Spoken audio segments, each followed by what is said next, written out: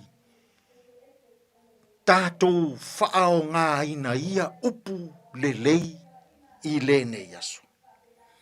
Ai a pe a sei e sau noa ia i upu alofa, i upu file mu, i upu le lei, ma upu ao ngā na te tausia le file mu i le vano nofo o tātou tangata. Mana ia le tala Yesu, mo tātou i le nei aso. E le o le mea e tuu i le ngutu e le anga i tātou, le ai. O le mea e sau mai totonu o le loto, ma mo moli mai e lo ngutu. O ina tātou te le anga ai. Tātou te talo. Whawhetai le atua. E le o le mea e alu i totonu o mātou ngutu mātou te leanga. A o mea e sau mai i totonu o mātou ngutu. O mea ia ua mātou leanga. Fesoso ani mai, anga lelei mai, ia mātou fe au maa mātou ngā luenga o le nei aso. E manu ia ai mea uma. Lo lav swafa Yesu, lo mātou walii, ma lo mātou whaola. Ua mātou tatalo atua i nei. Amen. Radio Samoa. Taslima ivatolu. Amo.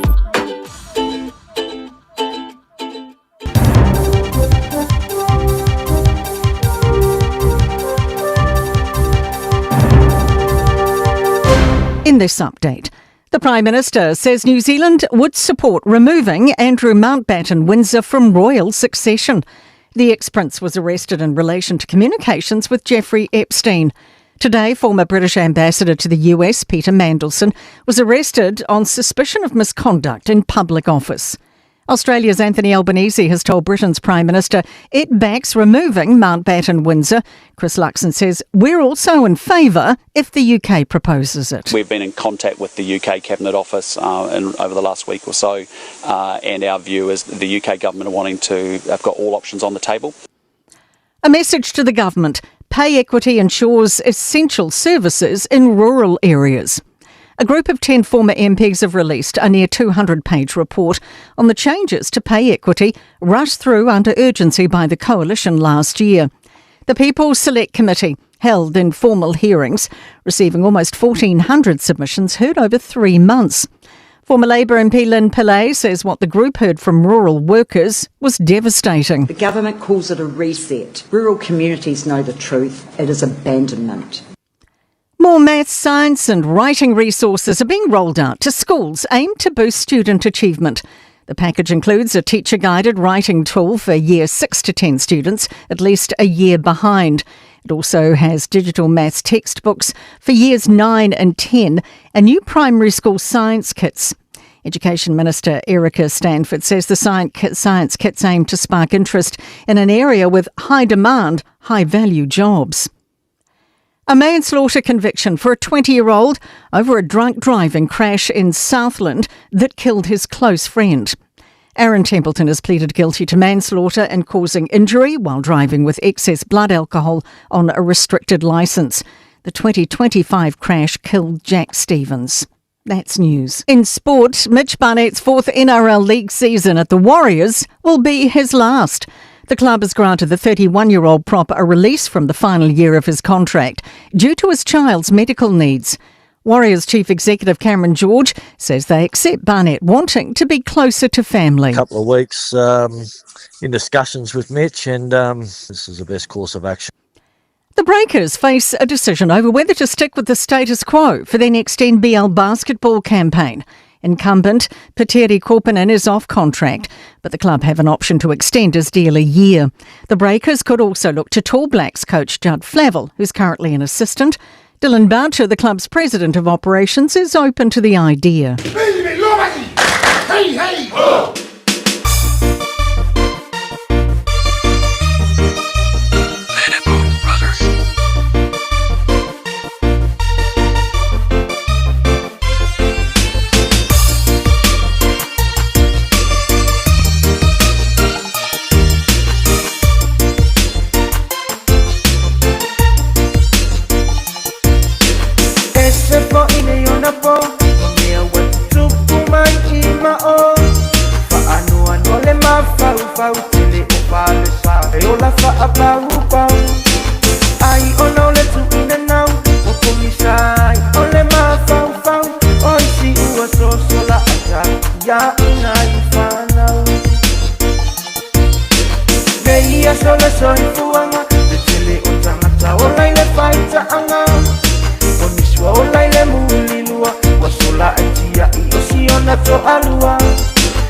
bauava e vave umai o si ola au wale o la faukange wale wai se o fa'alame lame ba wale ai nga manu ine winga le manaya alala mai ilalo ai au wa ika ila walalo alala mai ilalo ai au wa ika ila walalo alala mai ilalo ai au wa ika ila walalo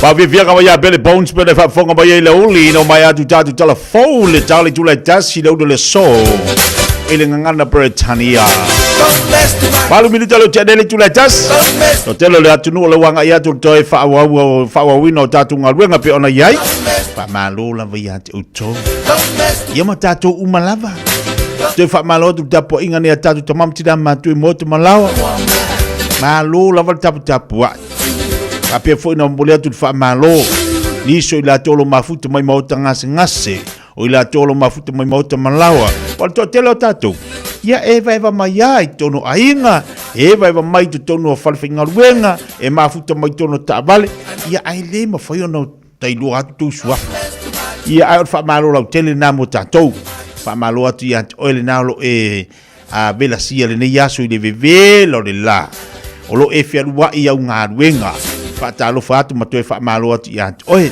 fe lava na te mafuta mai o fele atu nuu o fea il no fuanga o le falfinga luenga ya fa pe fu na te aru lau ta vale e ke sori ye ngi yoli ya o fa malo fu mo oi ai pon me o ka ka pengi singi oi di pengi singa lo ka vale ki o pere au ye nei fasi silanga ya bota to le wa mai nei fa to ya mala una mal to le tanto wa company le Casa Pits and appliances o le la to fa to fa nga solo fa mai la to TV de o le hot special ono lima inisi o le smart TV ia la mala JBL o le sela dus fulu ia le wireless o le speaker na o le lus mal tolu tala lus maliva e lu iva tala ile vayaso ile laptop na yai fa mes fulu lima tesima leono inisi il laptop ia alwato mal tama fo le mouse o le laptop mal ato le laptop na o fulu leono tala ile vayaso ila tono fo umina yai fa mai tolu mal lua mal tasi tolu no fo lua tasi ia e avanua ia ISS la ia lanu o tatu no foa na fo eluatu ia oi na le lua se formalaiva tala ile vayaso ia la tu telefoni il faptona ia alwai o le iPhone se formal fetu ia o le iPhone se formal fetu e ma me fo ia tu italinga iPhone se formal fetu ma me tu italinga lua se formal tu tala ile vayaso ia e formal la tu Samsung ai ile lua se formal lima tala ile vayaso ai fa popo ati e mal tamala tu itaringa lona winga ua lua se formaliva tala ile vai aso ai fi mana bira udang mal tu ali tatu kambri do Casa Pits pai lo mai nei fa fonga radio Samoa ile nei foi fa salonga e mo wai se me alo fa le lava mo oi afia ne lo le fa i Great South Road na i Otahuhu pole tolu fituiva Great North Road i Henderson wala ute 44 over se la lua lima fa valu over se la lua lima fa valu o mil numero lua pe afa pe te fiari Otahuhu ai o mil numero tas pe afia tala no le pulo le Henderson ina Henderson vai no winga te fala ngolongo le afa pe te no for the south no winga o mil lua pe afia tala no ina Otahuhu a o te no for ranui po felava o mil numero tasi Awuri ngalo stato le minga le nao tatu ba fili mal tu songalo tele tatu tu sin tatu ofisa. Pero fa ilo tu mo tatu ya so o malava le tele le o tatu ngal samolo tolo tatu tu sin elua. Ai na le fitu se fulu fits fulu tala.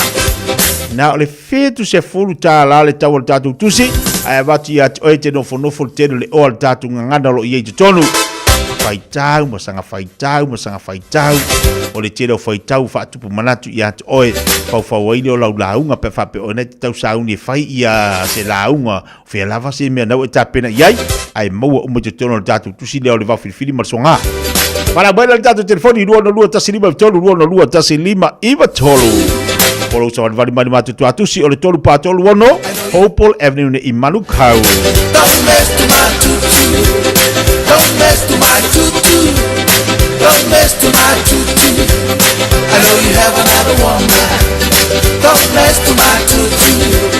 Well, I got a great shoe, and I left it behind. You see, you gotta keep the fashion.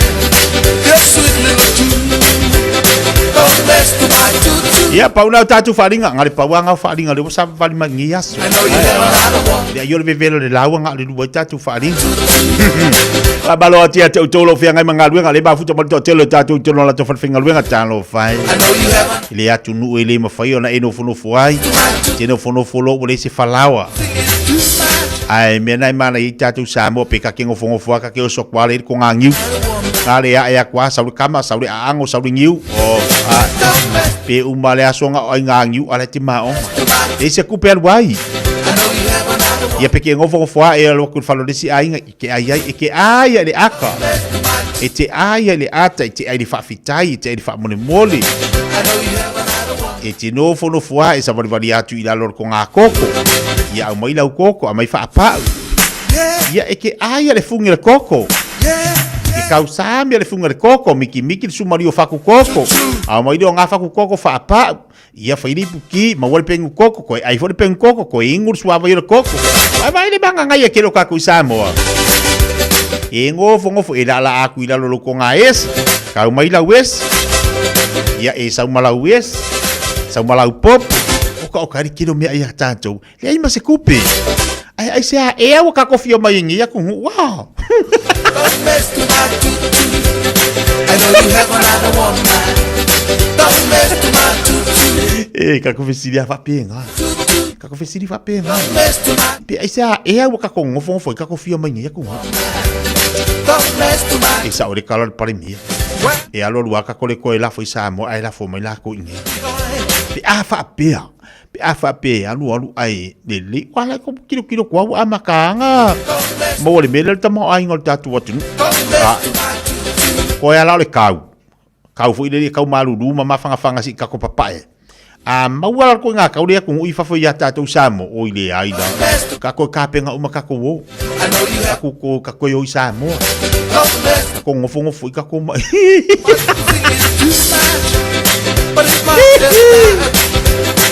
Ya wa fo ngali fia bumu ka ko ala fa mal ka ko mai. Sul 5 minutos challenge chula tasi. Halo Fatia Juna for moi. Eda foi ale va Paul Pauli yelu halo Fatuso. Yo se llama brother. Hey. Tato felo tato fu ele aso tonai. No so ka fa yele va yaso.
As fun malay babili to chale tula tasi. Fata si boso siya tong siya lang naman tong chual tato kapag nila may kakans.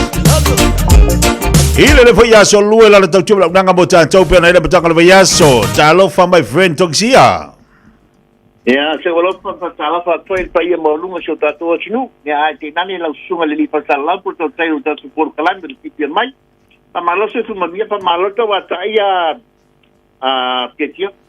Malo le se fo la le am tanga le vayaso na bod fei ngol vayaso tok sia nga wale fata fido ile to ata fido ile la so lua na fina la so fu ya da foi alsa nga la ko yang relax ala ato ile sala to le sa pai e manga to mala to malo tok sia la to ya ata la be ele lo tok sia la sa te ya okay ia ala mo le o ia tok sia le farsa ya pe fina malo lo nga foi ile le malo nga fa pel mai puto chong alfa nang na to ya ya no malo longa yo tu lang ye pa pela to ye pai na pai malo longa la to ye titia o yo le ele fa pe le malo longa fo ile a me wa malo longa lu tu ya o le malo longa mai fi au manga luenga ya de te wa se fo ile fa pe ai wa e mapu atu le malo longa ale ai o le malo longa fo ile mo i ngaluenga le vayaso le malo longa me vayaso le matu malo lo la le o fuku o ya mo fa ponga ta mo o le la nga te fa ponga mai fa le o tom sia la to ya ia le ko fa pe aku au fa pe mai ia le te fa pe mai wa ia lo malo longa tu mau ia le ai o le te saya tu dangale ele ola toksia te ngeia te ia o te le sela ta usabali pa tu anga sabali ele momore ele tu anga singal wenga ele fata bala ele apo ele fa bye bye ele fa bye bye po ime fa ekali ia tu langa uma fa pengala tu yo mera ko ka mo mixen nikole langa la tu ima ai me se lava le soi fuanga patensiano la to ia tetia yo e sa lo sonanga wa fa ya e pe e sa valito no na le unanga ma tu company e se lo malo si pa wal me tata lo ai wa ma tu o lo wow yo ma kula le wa ma o ke wa ye lo wow e sinato e au matana le ni la ulu fa le fa solo mai tuanga dunga tumwa ya lo sonanga tetia le mamalu la tu la tu le ba ai mo ya ton sia le no fa pe tongo winga tongisia ura le tongisia po o le tongisia po matua ho ti so fu tongisia to fa matalanga ngala to ye ki me po le ai ke tia ia o le na to io tongisia pe ni la unu pe ni la unu tongisia la to ye ki me po le tongisia pa o me tongisia e lo tongisia va ai lo so fu malo loina ia masala mo le io ele ma fai ele ekutomstia durang pa penala to ya le le fa to singa tinala ai nga ma na tia tia mana yo mo tangata sala mo ya sala mo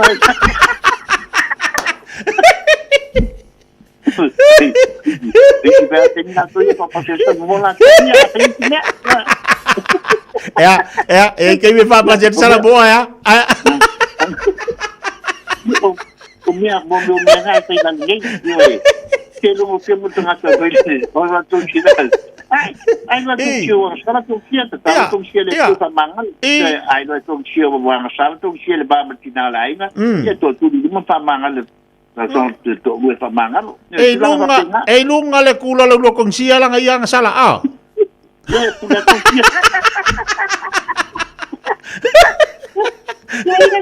Laila se me te po le tong sia tong ya. Tong sia le tasi. Ai la matanga. Ole ala mo tong sia le tasi ya te. Anga sala kong sia e lunga le kula le kong sia ya langa yang sala. Le ai se be le va pea. E anga sala kong sia e kula le e kula le kong sia. Ya ele va pea anga sala tong sia ngo ki e le le sia. Le ai. Anga sala tong sia la to e papa e lunga le tong sia la to ia anga sala tong sia. Ele va pea la anga sala tong sia ngo ki e ele va pea anga sala kong sia e po i fo le kong sia. Seki uso.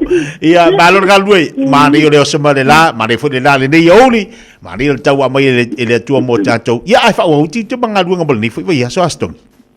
Ia sa le la hostia, ia matongo fio le que se matongo fio nga luanga na po fo lo tatou ta pa le la ngali pa ngau tanga. Wal me sa fa nga tanga to wailoa le me ele ola tanga la ola ai mal pe babeanu pe le babeanu. Ia. Wa kwai ngalu le malu la ko ia mai fo e ma fo mo. Ia anga le ola wa tani. Ia. Kero me ko ngabe. Ia. Ele se ngofo anga runga va ku.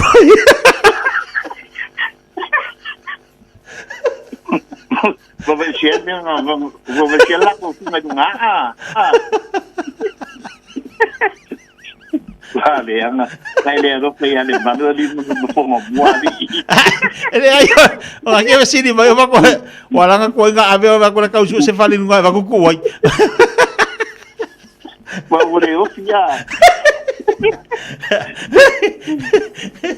Saudou ia juga. Ya, fa tai ya, usuanga lava la tovia ya, mosinga ata la to ya lele uri yo. Ya fa tai te lava la sule I fa lau mo ma to wa mano fa au le nei tu la le uri. O ia ole bi inga la me fa po ya te o ia la me la matanga. E dai dei ko tonga ngata anga ngata ole ele ngata anga. Yo e al fa po il bi inga fa tai ya te ia, te ka ina me lo soi pu sho ta to tu te le la mo Samoa. E fa pe so ma to bola.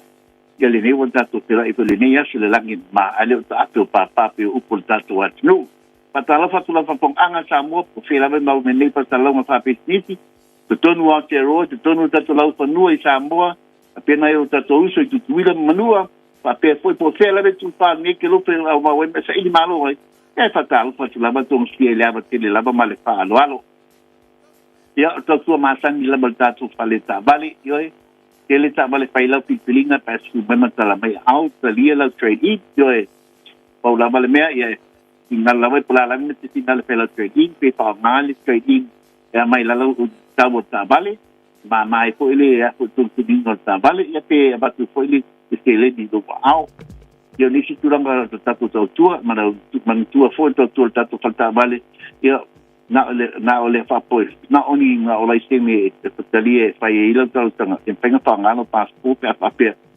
ele isi la sene na tu sta pena ina fa ilo tal tanga I mo sita vale le ainga yo ni si tu la mal tatu tu ya le o abeta tu ta vale Samoa tu ngeli ta vale ya fa pe o ise vai foi te manats po se to pa ya oi ya mi sta vale wa ko to sino ainga Samoa tatu tu tau ai ngai sa molo fa mai no tau si ai no tanga fa pena ia ngai ia va no ia le au no e abi ta vale so sania ti la to ia ni si tu la mo tato fa mama abenga foi man tato fa ngana lo fa sanga na lo fa la le tu mau la mo tato fa ngana lo fa tato fa vale o tato mere tato a foi tato refer fee e a feli me se la ta so se ta vale e lu ha feli refer fee o tato piki up mana tu foi le tolu te sanga le mato te pa ai ela ta vale me pe mato te pa ai ela a seta o tong tongi ya lista la ino la ta vale e fa tau e tato falta vale fa po tato falta vale le pe pa la lista la mo to sanga mo la con kalaki pa pe fo se na ta vale e pa fu po tato con kalaki tato falta vale pa pe fo fanga le bon vide tu da pa pe ya pa fu tato falta vale mo le to sanga mo to sanga mo la auto con kalaki ai te tabai fela fifiling on tato po Rangers Toyota Hilux o le Nissan Navara o dalo Mazda PT50 o tato Mitsubishi Triton mo mai ona te te ina ni te te ina matang o pie pai mana tu specialized tu falta vale customizing o tatu tabal to se tabal pai me customized tatu tatu mo vans tabal laiti ya o SUV fo ya me se lava tatu ya fu buka ko yuti lo la wi lo ne tatu falta vale ya tatu Rangers o di situ lang o tatu tua ya lo tatu tabal tatu family vans o le po ele 12 seater o le 11 o le sutasi no 4 o le pulu no 4 o le even 4 Toyota Hi8 ma le aku e Nissan Caravan po ve tato van te lolo tato minivan tato Toyota Velfire Toyota Alpha tato Nissan Alphard Nissan Serena Mazda Fiance yo tato minivan se le tele tuno tato lotoa ma solamente tato SUV la po ia amu ainga po tele tato Toyota Highlanders tato CX-8 CX-9 tato Fort Everest, tato for le Holden Colorado, le Holden Trail Placer. So tele tawale matong mofia mo aingan to tele. Pero ieto no tato lotoa. Mata bale lai si fa pe fosfo kas mo tu langa talbo pa fa pe mana. Mi ani tu langa de fiesi PI de fiesi po pe pa si po ni tu langa ti pi mamla mai to tu so fantamal. Ia su mai matala mai au ile lu se lau Kemeny Stripe ni papatu i mankau na fo pai pina ba lau man tatu landline ole o iva lua fitu di mabalu tas lua o iva lua fitu di mabalu tas lua ate fo fa vai ole o lua tasi pa tuono lima patasi o lua tasi pa tuono lima patasi na mi telo fai ba utilima te tia pa mo tele tua ya mo te nei pa pa so te telo so te tia so foi ala sunga toksia au nanga mal tual sunga toksia pele wala pen fa fonga yai wala wana ile olu tasi fa fi tono ni fatasi olu tasi fa fi tono ni fatasi lo se lau Kevin D Drive na i manukau e no tule mal tebolo wati le o a fatonu nei ia le tu lai tasi I know you have another one man. Tali mo disi tatu falinga mai tatu falinga leon se atu le proclame la reto leola Tasilima i Watolu Amo Radio Samoa. E te manae maua se luma nae manuia o la wata li i polo wa fafine. Ua se fulu nei tau sanga o faatino le Pacific Advanced Secondary School lea au o nanga. Na whaavaile nei a onga e Sir Michael Jones. E whaonga i nae ngana le Pasifika i le NCEA. Maua fua o ngā toile ai ni pilia onga. I le tau sanga lua o loa whana maua lunga i le whainu mera o alonga whana wale pass na au sia tongi e ulu whale ai i le universite. Polo university entrance i le tele o kolisi i au kilani. Ua uti ava noa mo le lua o ono. Mo nisi whamtalanga wala au loa le pass i le ovart se lau valu o fitu lua fitu fitu. Ovart se lau valu o fitu lua fitu fitu. Tau sa ili se sa mo lo ainga. Po tau sa ili sa masini tutua pe le Hilux ma le Ford Ranger. O le au nanga ale kaseti e whaafai mo fie mea uma. E te alu ma lau ta avale. Ua e malie atu atoa. Talia le titongi vaiaso, lua vaiaso, pe masina foi. Tu atoa lo whaatu atuanga i le kaseti. Te tala fitu aso, tu atu si fitu tasi, East Tamaki Road, Papatoetoi. Telefoni lua fitu fitu, ono fitu lima fitu. Lua fitu fitu, ono fitu lima fitu. Hey, don't be that guy. Or that auntie. Ignoring a sore throat. This isn't just some drinks and lemon tea in your sweet situation. Untreated sore throats can lead to rheumatic fever. Nobody wants that for their family, eh? Go get your Pepe's sore throats checked at your GP, school nurse, or pharmacy. It's quick, easy, and most importantly, free. So come on, whānau. This summer, take care of your tamariki. Get it checked and get it treated. For more info, hit us up on socials at Stop Sore Throats or visit stopsorethroats.in. 24 hours a day, 7 days a week. Radio Samoa streaming live on www.radiosamoa.co.nz. Bread of life sent down from glory. Many things you were on earth, a holy king, a carpenter, but you are the living word. Say it now. Come on.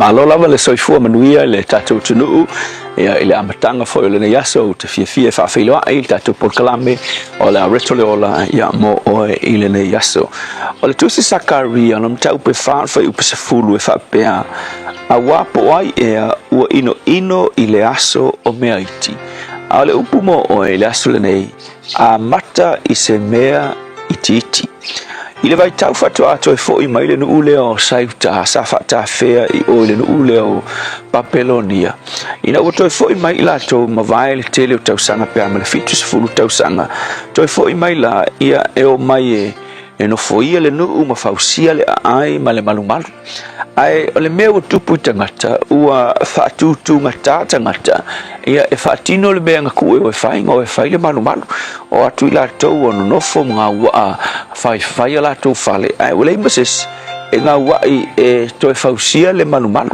wa foi la o le manatu ta tele o tangata ia o manatu fata wa ai fo lava ila to I me ia la to te mau fa pe ila to ia o angi me ta to te to e fai ai le malumalu fa kusa ile malumalu nga fai Solomon o se malumalu kele o angi me fa fenka ku ko a makta le malumalu wa vema me o no fo ai ila to wa le ai ma se si fia fai ai o ma fo se ikelengi o se teleni tupe se ikelengi lau papa fa ko ako e fau le malumalu le lai ma fo I tala le tua ma fai a se papel fai ai o ai e ino ile aso o meaiti inisi upu pe tilo le wingole sa uno anga mal fetala inga le tua wa fai le nu fai a se papel fai le nu awa le manatu fata uva e a mata I se mea ititi a wafai mai a wafia fia tele le tua pe asisila mai o ia wa a mata le ngaluenga wa ue selu paperu le fua foi fua ke le fale mai e fia tele le tua pe vai mai wa a maka singa mea so le sona ta ua foi la le mo o ile asole nei onisi taimi ele o le lava o mea yo tatou lima e fai ai se mea pe a maka I se mea ai o lo wiloa o le taimi ale tua e fai ai e siri la ona ta ua mel ngalongo winga ke lolo mai le tua o le taimi le o mai le kue whakingo ai o ala mangi mea I lima ka ngolo e whatino o le tua na te wha atoa ka la foi le a Paulo I a Filipi mea uma tātou te matiti vai sa iei le polo ke kitele lava mātou tau sanga le mtea whaim whatu ta inga o le whatuina o le mātou kalesia ia o se vaenga o le kalesia le nei papotonga le tua I isi o mātou nuu le tala tua pua o maki o mai ngea le leva ina fuafua ka fuafua ina vai tau fuafua fo ina au na sai ai tau fila nu e le sa sai ai ai ke aua faisinga ubitele ia o ngei atau sanga le na te ia au mai pise me au mai le tua o le kai me kaunga koe a mata loma ma a mata nga luenga I popua ia o fai atu lo si tu la fale le wa mata le kalesia ele me fai ka ku koe a mata pe me fai ia nga a maka wa fai lo talia le no fa u fale lo ia le uoso le kalesia talia fia sinu o popua ma le mesili mana to fo wa I mal fanua te le la ve fa ma I mal mele no foi si uso le al matu kalesia e wa au mai le no ul fanua mata ngo fi e fai ai le fale le ngaluenga male kalesia ale kita wala ele I fa peng fa kalise tele la vangi kupe e mo modi ele no upe fai ngi me fai ngi fale ele ma stupe ai o tupe la vanga ai na amata mata kasia le me nga pueina le taua o le taimi ale tua fai mai lo le tua mai loa o wi loa o le taimi ale tua fa nga yoi kwa ki nga le kupe ai fa nga yoi kwa ya la tu talia le lo tu le no fa tu le fa lo tu le amata lo amaka nga luenga le taimi le mai fea ina ua loa ona mai tau le taimi ale tua ona winga pole angi me o yo lima awa ke va ai va ai totoa I le taimi ale tua a wafai mai kala kuspaia a mata I se mea ititi a maka I se mea ititi fatasi ma le taimi ale tua I lona finangalo e fatupu le tua le melna ma avea ma mea tele so le upu mo oe le aso le nei le asa o mea o kau fuafua ia aue ke songa wa ai fu I mea yo lima ai mai tau le taimi ale tua whawhitai te awa o i mātou so se mea lawe o fo i mātou project mātou te fia whai sili na tāua pe a mātou a mata whaatasi ma oe tusa lava po ani mea iti i o mātou lima whawhitai su a bet.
O le beso fai ngoino le taimi le nei ia mai la fai besa le worship center i Mangeli taimi le li taimi le tua mo tangata ari le family awal proclama la reto le mo tato le nifo ia uli pole mafutu bani tato watunu pa sai pole tali ino nei proclama taua tamo ftanga fa le nganga le mo tato fa malu awa ni ngoia tato ngol taimi ai au fo taimi sa uli atu le taimi mo oema awoni tato fa oni tatu te ia pe tatu te toe tu fo me tu fisingia o te me vala wini tatu le li lana ngaluenga mingoi lo o le taimi le toe maua ai fa malo fa te le tatu wa tunu te lo fo knife so sani proclame mo tatu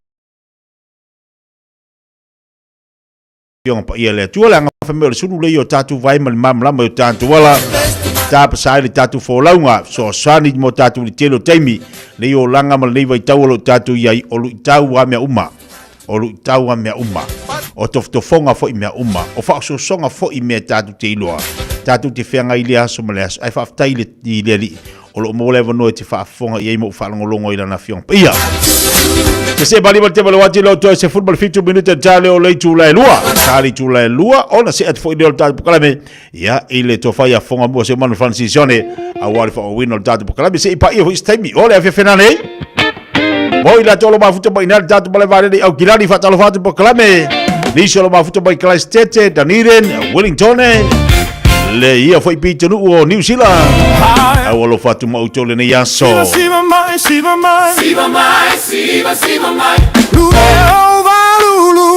Lulu siva mai Via le ali ita come pese ma fa fetai Pese mai ai ata mai Siva mai Lu e ova lulu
mafafetai Viale alita topepe se mafafetai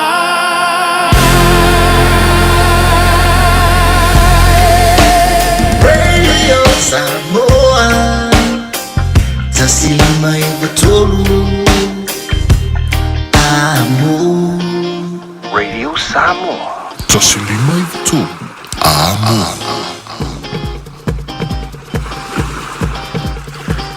Tali mo edisi do tatu fase silanga lungo tatu proklame nei whaivanga leoli. Fase silanga le nei mautanga sale au mua au kilani. E fase silatu i alo matama whanau uma le nei nu o sale au mua. O lo alalam papa ao i so se tafa o au kilani nei. O le awhia le tatu wholutanga i le aso lusu mo le valu februari le tuatusi o le valu Aua Street i o Tahuhu. I le tula se fulma le luanga i atu le tula i tolu le afiafi. E wha mautu inai, matalano inai, le tusi e pei o na wha fonga iai al tatu fultanga u atu inatu. Tali tonu le lofa, wha soa le atua, e taita iai la utau se fua ma so mātu wola. I le aso ua tau ilunga, maoni se wha matalanga, wala wane le whale tusi le olu o, wha tastolu, tolu tasi futasi. Wha aftai sa inia taita i fono, ma le laulau, alo matoma whanau o sale au mua i au kilani New Zealand. Mawtanga tama whanau a sau i New Zealand. Tūlau Samoa i lau whaafonga ai i leawa ma le whaalalo e whaasisila tuai o le awhai al tatu a wholotanga a mata o le nei whaitausanga i le asotona i asorua valo Februari i le tuatusi tasi lima Pets Road i Otawa mai le awhale luanga i atu le ono i le awhiafi. Taluai ona o le tatu rua i whono a mata e te talo atuai ma le nganga whaalalo. Awali talano ino proklame mafuafanga amata mole nei tu foi tu sanga. E vala au whaalala tuai ili pa ia i ainga msalafai male mamalu mawulunga o tama whanau sa tatun o asau o loa fiam papa au le nei pito o Aotearoa e na ia sumai matalama i au tatou whiloai ma mafuta whaatasi awale atina ina o le tatou maftanga. Whamai le lofo le tua ia tatou maua le aso i lona anga le lei. Fafso taibal telefon le olu atasi over fa lima iwa valu mo oni si o famtelanga faftai sainia ele laulau.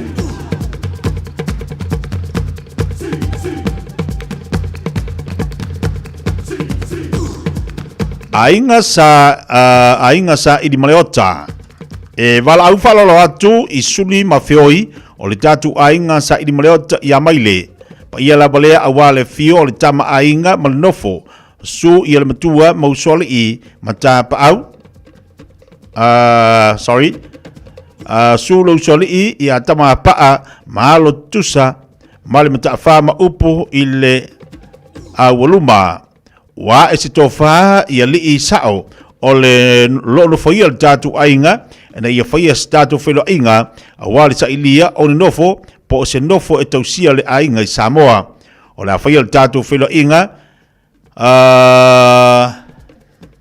ile aso tona ia so se football valo Februari ile Julaiva ile tayao ile tatu ainga ya maile o lole awai mai ile aso o le ale tau fia se finangalo au tasi o le tatu ainga momoli atoa ile tuolo utou sefua maso mantu wola ile na aso u ato faina ma le falo al tele ali sao ole olo tausia ia le ainga.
Lai si tātou whasilanga nei, tonu mai, whasilanga mai ile ainga salua whau.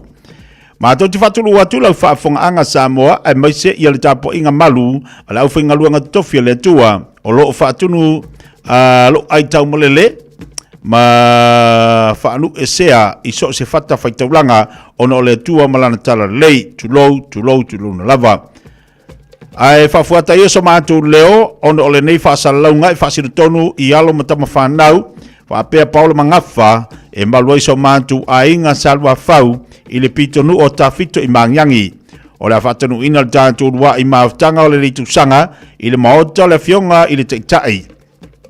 Le teitai whono, ia pa ia tea whaifua la whaele, i le tuatusi o Pesalo Place i Ottawa, i le aso tona i aso sifuma le whaamati, le itu la sifuma le tasi i le taiao. Whaamole, mana tua mai lau la fonga e pei ona masani ai. Te talo i alofa le tua, ma mole atua ilo utou se fua, ma soma tu wala i le aso u ato whaina. Molisi whamtalanga, e fia fisiringi ai, whawso taiana le telefoni olu tasi, o valu o nono tasi fitu valu. Whawtai sa nia li whasisilanga, e toi te whono, ma le lau a whono.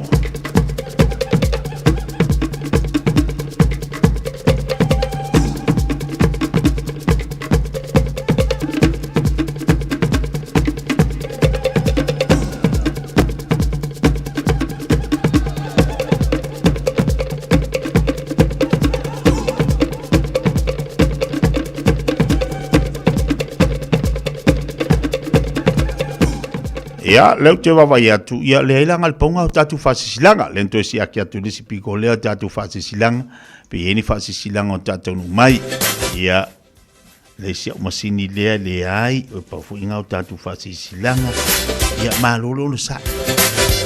O ana o tatu whasisilanga o le tenu mai lunga o tatu poklame. Ia, ino te 5 minuta talo le tula e lua. Na maloa tu tatu watino le yaso, fa malo fo le sai malo mo tampo inga ne tatu matu e moto malawa fa pe fo le tapo inga la finga luenga le tua lo tatu watinu o lo mau mal po kala fifia mai mal tatu tua le video Samoa e me se lava ne tatu inga Samoa lo fa na fa fonga mai i lunga le tua blanga le video Samoa le tasi ono tesi mal tasi famo pe lava na te mafuta mai te lo tatu watinu o lo fa finga luenga ia o tonu o le ainga o tele manga le to tele la to le vai va mai ai o niso ila te olo mafuta mai tono ta vale ia paso se vaenga te olo tatu watu o ringali ante oi le tatu pokalamena le tasi ono tesi mal tasi olo watu ai mo tatu fo i nei le o ilo tatu ai nga Samoa vala u Samoa vai le tatu le tiona o watu tasi ono tesi mal tasi e vai va mai pokalame nei au kilani ia nga e momoli mai lolo walo faanga vai talia la finga luenga ma momoli na yolo faanga i Samoa lu ainga ia vai mai lo fo iai ia tu sale pe la fosi tu pepere ai alo fa longo mal tu ai nga e la le ai mo mori me lo fa anga si kama ma si kengi ia wongo ngi kau sanga kalunga o ale ai ki fa longo ku le ki o fa me la so i fu mai wa va le banga ia mori lo fa anga e ku pepere ku pe ai me ta u o le mori lo fa anga la fu ilo tu ai nga le ai ti ola la ai ti ola ai ti lo po fe la ti no fo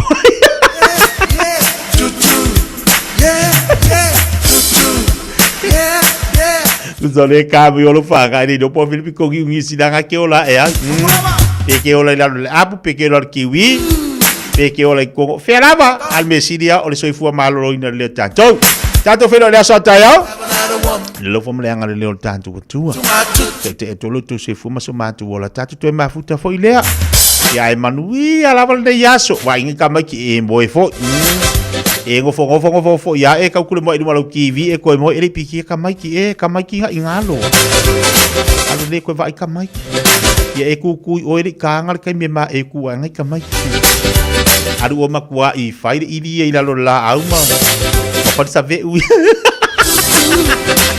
dato felo le asa ta lo fatti tia ta ba val pese ani se te fale mo sei fu bai maria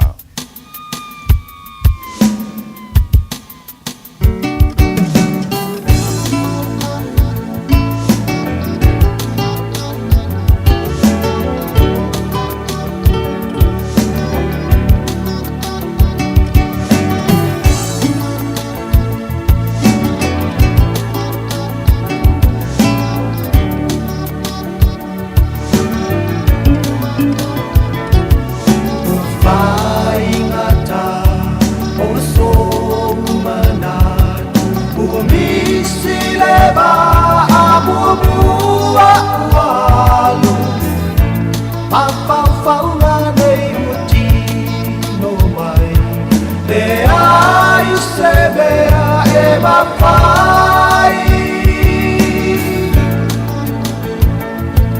Na sama ya sopualo Se upu malu mai no upopoka E mangalo ai nei fai ngata Manei mea ua o ona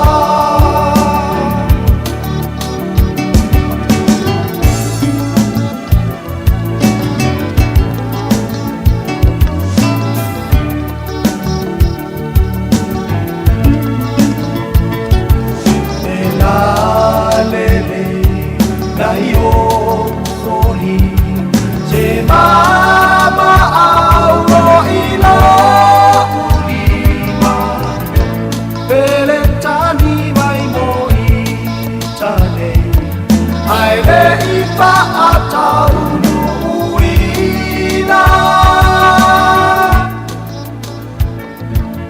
E mafuta pa o eleu Pe ana tutu samalo